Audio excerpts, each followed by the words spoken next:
Yun mga ka-Elipips, tara tikman na natin niluto nating arroz caldo. Kain tayo mga ka-Elipips. Sakong-sakto to ngayon sa tag-ulan, no? Arroz caldo. Overload! Yung mga ka-Elipips, oh.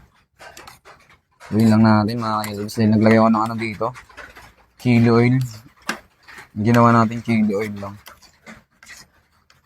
So, yan. Medyo malamig na siya mga ka-Elipips kasi hindi siya makain na mainit eh. Food tripin lang natin ito mga ka-Elipips. So, ulit yung mga ka-Elipips, oh. Tipak-tipak yung breast part ng manok.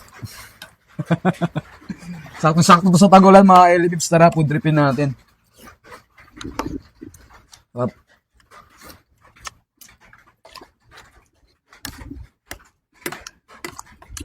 Sarap mga ka-Elipips. Sarap po. Tapos may egg pa. Tapos may egg pa mga ka-Elipips, oh. Kain tayo mga ka-Elipips.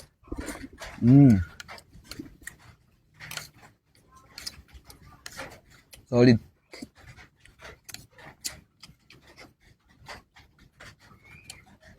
Kain na mga ka-Elipips. Try nyo rin, arroz caldo. Ngayon tagulan.